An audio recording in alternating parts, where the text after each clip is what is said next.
Buenas noches, amigos de Puntos y Comas.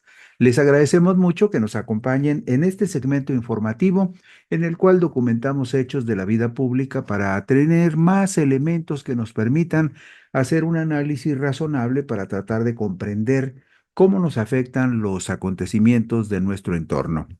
Por eso hay temas que son obligados porque finalmente en el transcurso del año van a tener muchas repercusiones. La presidenta Claudia Sheinbaum Pardo anunció que enviará próximamente al Congreso de la Unión una iniciativa de reforma constitucional para terminar con la vida parasitaria de muchos políticos, que al amparo de sus dirigencias partidistas y en complicidad con ellas, pretenden perpetuarse en sus cargos, como legisladores federales o legisladores estatales y como alcaldes y regidores en los municipios del país sin que eso haya significado que su desempeño enriquezca la vida pública y justifique su permanencia en los cargos de gobierno. La iniciativa de la presidenta Sheinbaum Pardo corregiría una distorsión que permitió la reelección en cargos públicos aprobada por el Congreso de la Unión en una reforma constitucional que se concretó en diciembre del 2013, acordada entre el gobierno priista de Enrique Peña Nieto y las dirigencias de los partidos PRI, PAN y PRD. ¿A cambio de qué? A cambio de que le avalaran sus reformas en materia energética para favorecer y privilegiar los negocios de empresas nacionales y extranjeras que pretendían apoderarse de las áreas más productivas de petróleos mexicanos y de la Comisión Federal de Electricidad. Es decir, la aprobación de la reforma constitucional para la reelección en cargos públicos fue producto de una negociación perversa entre el gobierno y los presuntos partidos de oposición. En el marco de un acuerdo político llamado Pacto por México, se realizó una reforma constitucional envenenada que ningún beneficio le ha aportado al país. Esa reforma constitucional en materia político-electoral que entró en vigor el martes 11 de febrero del 2014 no benefició a la democracia, pero sí permitió a las dirigencias partidistas ejercer un mayor poder y control en la postulación de candidatos a puestos de elección popular, fortaleciendo cacicazgos y grupos facciosos. La mayoría de los cargos de reelección se dan a través de la vía plurinominal, que son los más seguros, pero que son también los que las dirigencias de los partidos y las cofradías perversas que los integran se aprovechan para mantenerse en los cargos públicos. Vemos en la diapositiva número 4 que la reelección presidencial, por ejemplo, quedó prohibida en el texto original de la Constitución Política de los Estados Unidos Mexicanos, promulgada el lunes 5 de febrero de 1917.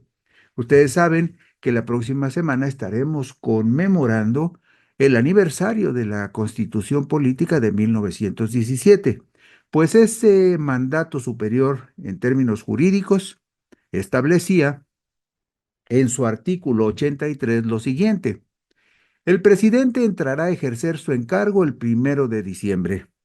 Durará en él 4 años y nunca podrá ser reelecto. Esto dice el texto original de la Constitución de 1917 aprobada en Querétaro.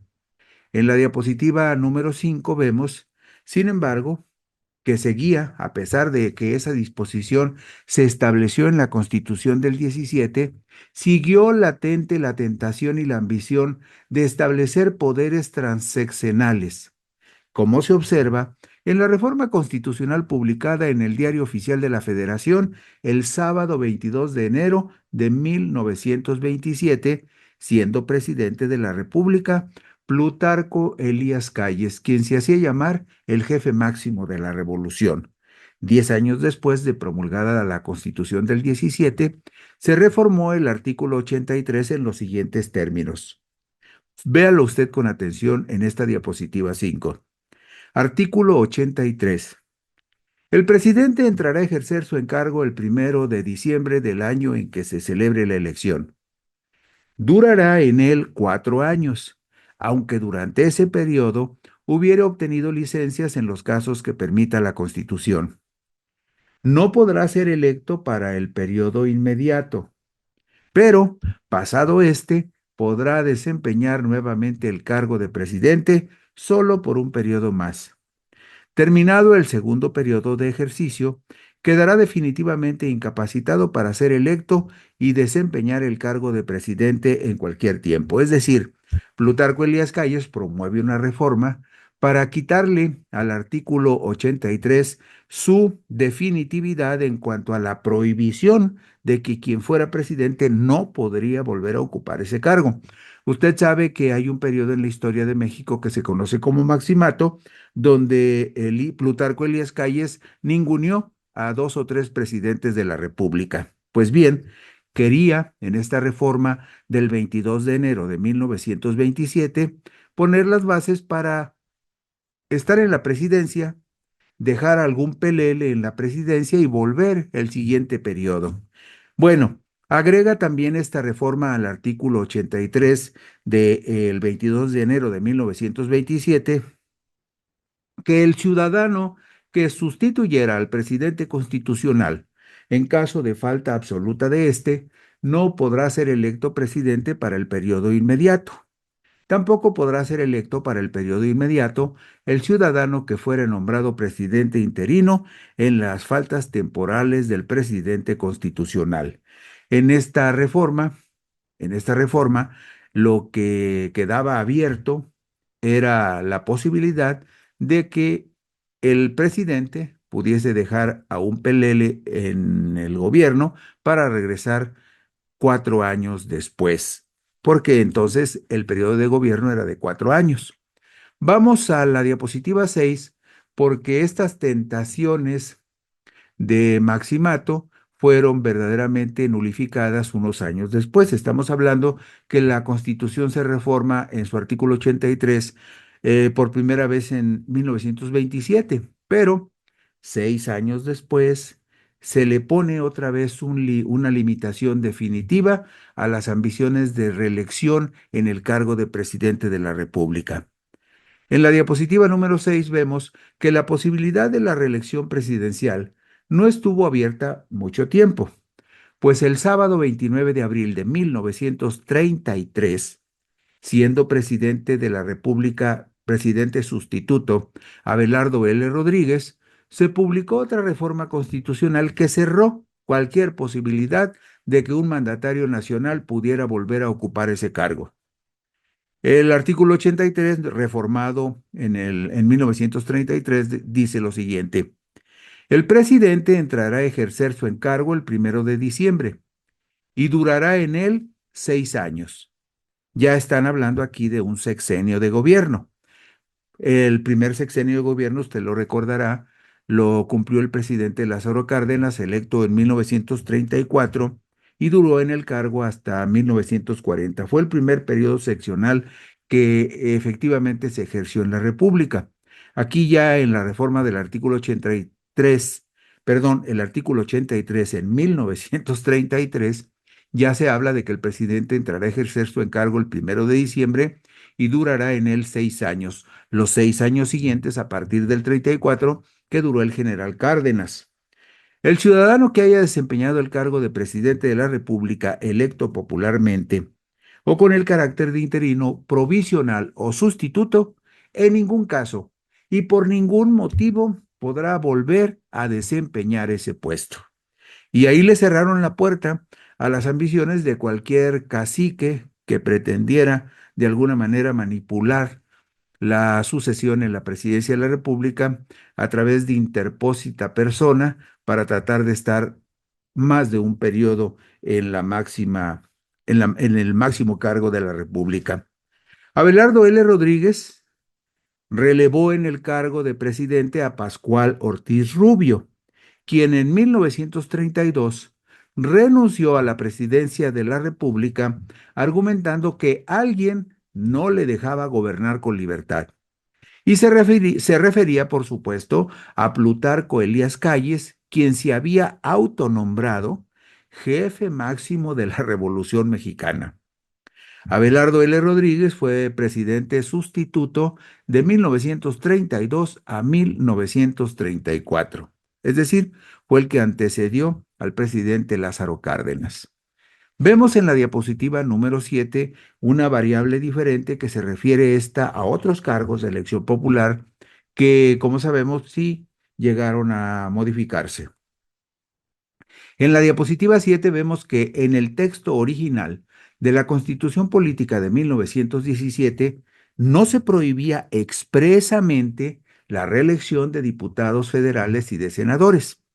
Este artículo 51 establecía lo siguiente: la Cámara de Diputados se compondrá de representantes de la nación, no decía por cuántos, electos en su totalidad cada 2 años por los ciudadanos mexicanos.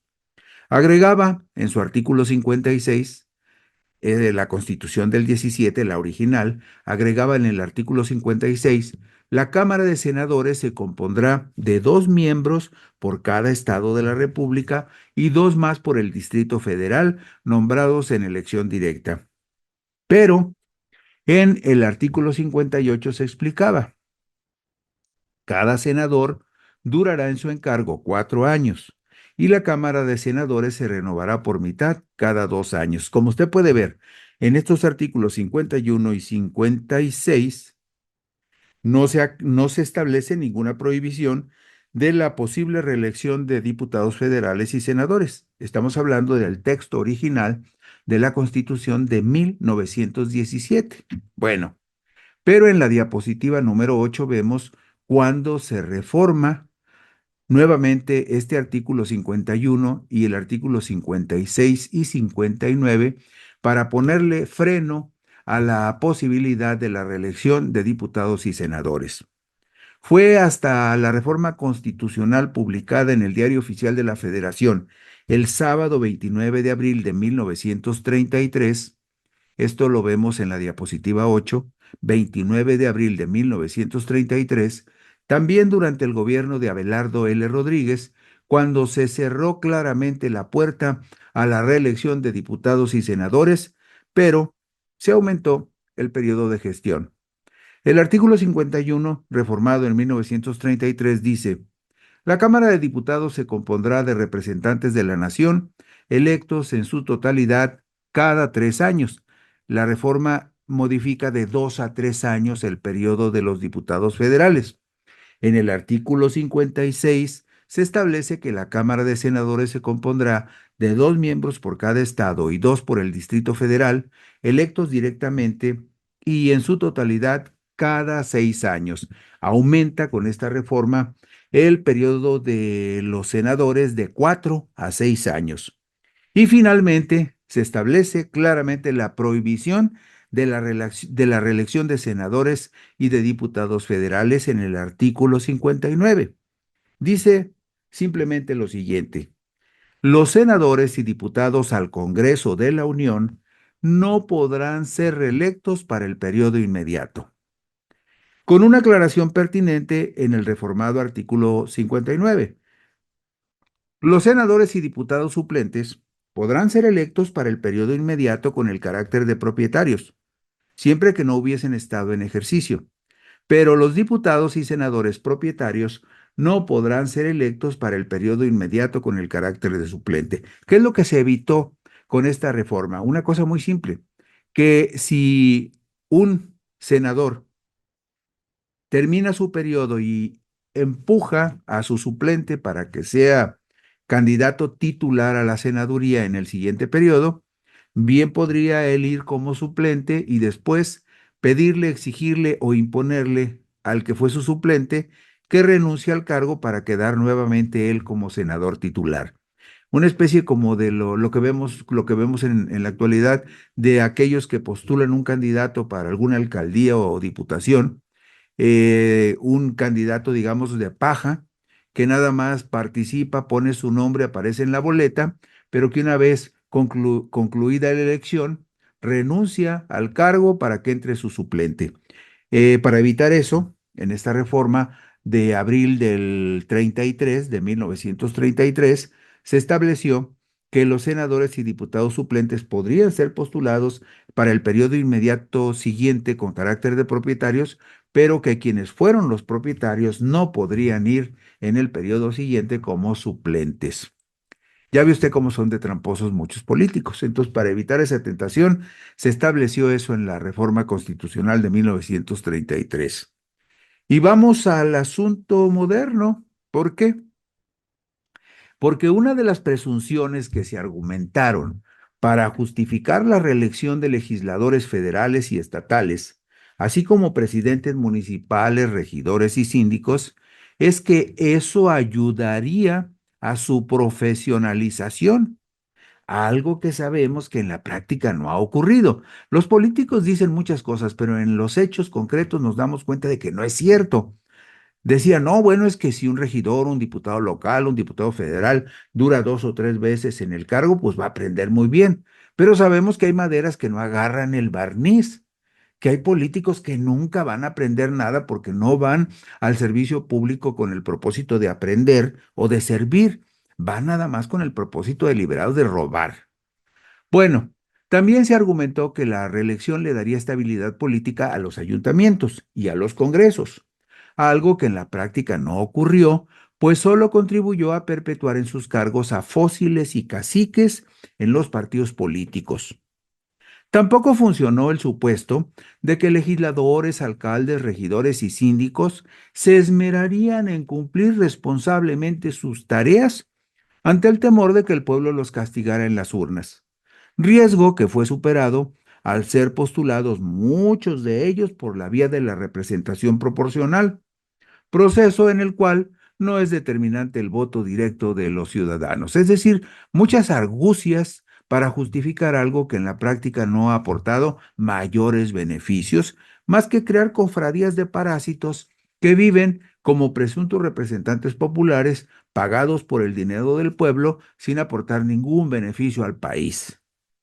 En el diario de los debates de la Cámara de Diputados del Congreso de la Unión, se publicó el miércoles 22 de enero del 2014 la declaratoria de reforma constitucional en materia político-electoral que formalizó la reelección de diputados federales y senadores, así como la de diputados locales y presidentes municipales en todo el país. Esa declaratoria la hizo la Comisión Permanente del Congreso de la Unión, entonces presidida por el diputado panista, ahora senador de la República, Ricardo Anaya Cortés, hablando de fauna parasitaria. Bueno, entonces en el 2014, Ricardo Anaya era diputado federal, actualmente senador de la República, y es de los que ningunean a todos los panistas. Bueno, pues se dio lectura al cómputo de aprobación de 18 legislaturas estatales que apoyaron la reforma y por lo tanto se declaró constitucionalmente aprobada. Vemos que la carátula del diario de debates en la diapositiva 11, diario de los debates, la fecha en la que se publicó y se dio por aprobada la reforma político-electoral de la que estamos hablando y que se refiere a la reelección de diputados, senadores, alcaldes, síndicos, regidores. Bueno, en ese acto protocolar de la Comisión Permanente, en la cual se declaró aprobada la reforma constitucional en materia político-electoral, el 22 de enero del 2014, tomó la palabra el diputado Ricardo Mejía Verdeja, entonces del Grupo Parlamentario de Movimiento Ciudadano, quien criticó las modificaciones a la Carta Magna. ¿Qué dijo este hombre? Pues dijo lo siguiente: se ha legislado por consigna y en contra del interés nacional. El instrumento de estos cambios han sido las reformas a la Constitución. En estos meses se ha llevado a cabo una deformación constitucional. La reelección legislativa es el prólogo de la reelección presidencial. Insistimos, es una reelección partidista a través del beneplácito de las cúpulas partidistas y no una reelección que premie el compromiso ciudadano de los representantes, que premie su profesionalismo o su mandato con los electores. Es simplemente un mecanismo de control de las cúpulas del poder. Esto dijo en su momento, aquel 22 de enero del 2014, el entonces legislador de Movimiento Ciudadano, Ricardo Mejía Verdeja. En su crítica a la reforma electoral 2014, agregó Mejía Verdeja: el Instituto Nacional Electoral es un engendro que deja intocados los cacicazgos. Es la presión de los gobernadores encabezados por Erubiel Ávila. Erubiel Ávila era entonces gobernador del Estado de México por el PRI y actualmente Erubiel Ávila es senador, perdón, Erubiel Ávila es actualmente diputado federal. ¿Por quién cree usted? Por el Partido Verde Ecologista de México, aliado de Morena. Bueno, pues en aquella ocasión, Mejía Verdejo acusó que esta reforma dejaba intocables algunos cacicazgos y que había sido impulsada y encabezada por gobernadores como Erubiel Ávila, que entonces era mandatario en el Estado de México. Y agrega Mejía Verdeja: y dejaron al INE a medio camino. Se mantienen los institutos locales. Se seguirán violando los topes de gastos de campaña, ahora hasta un 5%. Y con la palabra determinancia, que sabemos que siempre es la coartada de los tribunales para mantener la inequidad electoral. La propaganda gubernamental para encubrir campañas políticas se seguirá perpetuando. El legislador de Movimiento Ciudadano Mejía Verdeja, que luego pasó a las filas de Morena y terminó rebotando en el Partido del Trabajo como candidato a la gubernatura de Coahuila, Mejía Verdeja consideró inadecuada la reforma política electoral del 2014. Por eso nosotros decimos que reelección también sin revocación de mandato es inmovilismo, es regresión, es autoritarismo. Nosotros proponíamos precisamente por ello que se estableciera la figura de la revocación de mandato para que aquel gobernante que no cumpla por negligencia, por incapacidad o corrupción, pueda ser quitado anticipadamente por los electores. En esa misma sesión de la Comisión Permanente, en la cual se declaró aprobada la reforma constitucional del 22 de enero del 2014, habló también el senador Víctor Manuel Camacho Solís del grupo parlamentario del Partido de la Revolución Democrática. ¿Qué fue lo que dijo Camacho Solís? Bueno, él explicó que la reforma electoral de Reyes Heroles en 1977 fue un motivo de enorme satisfacción para la oposición y para los intelectuales independientes del país. Dijo también que la reforma política de 1994-1996 fue reconocida por todos y había satisfacción en que habría un Instituto Federal Electoral independiente.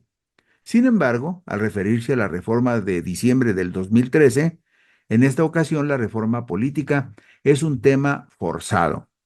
¿Por qué? Bueno, pues explicó Camacho Solís sus objeciones. Él dijo lo siguiente: fue un tema forzado porque esa fue la negociación por parte del Partido Acción Nacional, la condición para poder aprobar la reforma energética. Es decir, Camacho Solís explica que la figura de reelección se concedió y se aprobó a cambio de una negociación del PAN para aprobar la reforma energética de Peña Nieto.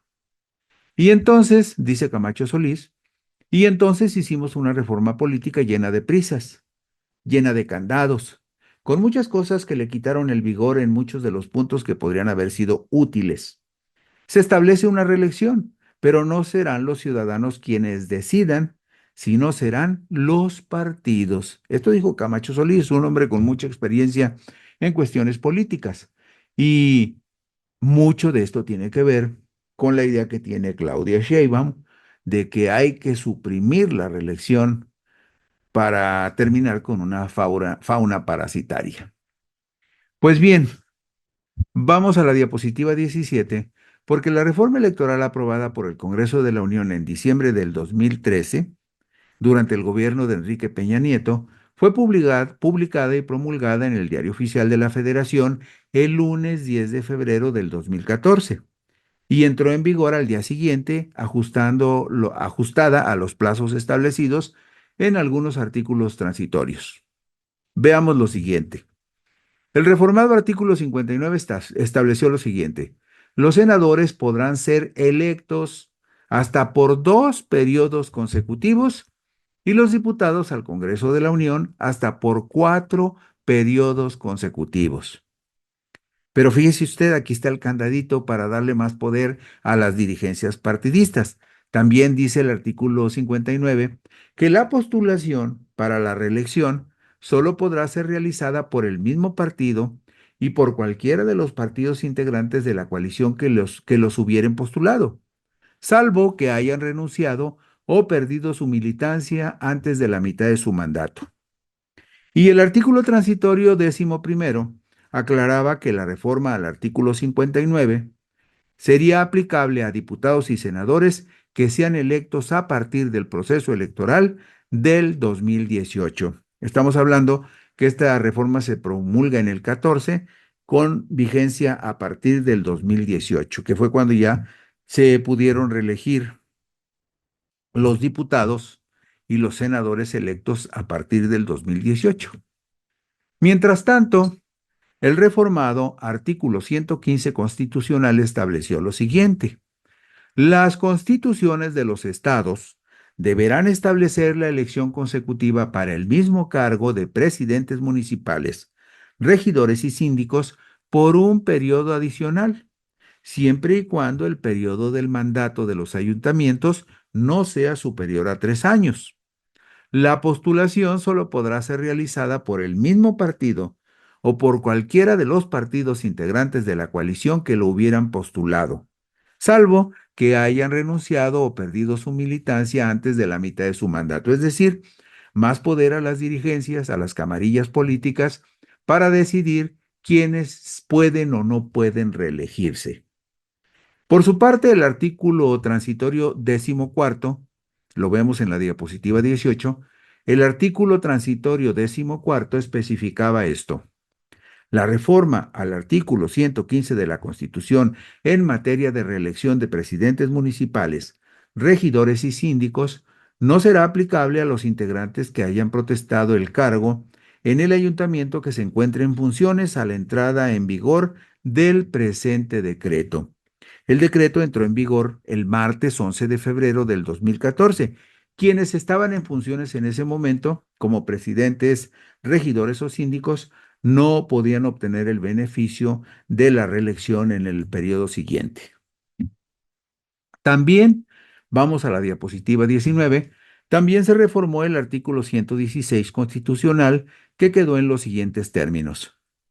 Las constituciones estatales deberán establecer la elección consecutiva de los diputados a las legislaturas de los estados hasta por 4 periodos consecutivos. 4 periodos consecutivos. La postulación solo podrá ser realizada por el mismo partido o por cualquiera de los partidos integrantes de la coalición que los hubiesen postulado, salvo que hayan renunciado o perdido su militancia antes de la mitad de su mandato. Otra vez, en manos de las dirigencias partidistas la decisión de quiénes pueden o no reelegirse. Y las regulaciones del artículo transitorio 13º del mismo decreto aclaraban que la reforma al artículo 116 de esta Constitución en materia de reelección de diputados locales, así como a diputados de la Asamblea Legislativa del Distrito Federal, no sería aplicable a los legisladores que hubiesen protestado el cargo en la legislatura que se encontrara en funciones a la entrada en vigor del decreto. Y el decreto entró en vigor el martes 11 de febrero del 2014. Por lo tanto, solamente era aplicable a aquellos que fueran electos en el proceso electoral del 2018. Bueno, pues en ese mismo decreto de reformas constitucionales que entró en vigor el martes 11 de febrero del 2014, se establece en el artículo transitorio 15º una disposición que se aplicó tanto a Andrés Manuel López Obrador como a Claudia Sheinbaum Pardo. El periodo presidencial comprendido entre los años 2018 y 2024 iniciará el 1 de diciembre del 2018 y concluirá el 30 de septiembre del 2024. Claudia Sheinbaum Pardo asumió su cargo de presidenta el martes 1 de octubre de 2024. Y el meollo de la cuestión es muy simple. La reelección de diputados, de senadores, de presidentes municipales, de síndicos y regidores no ha contribuido a enriquecer la vida pública del país. Por lo tanto, la idea de la presidenta de enviar una iniciativa para reformar la Constitución y prohibir nuevamente la reelección es una idea sana, que le va a ahorrar mucho dinero a los contribuyentes. Y con esto terminamos hoy puntos y comas. Gracias por la gentileza de su atención. Por aquí nos encontraremos el lunes. Mientras tanto, buenas noches y descansen.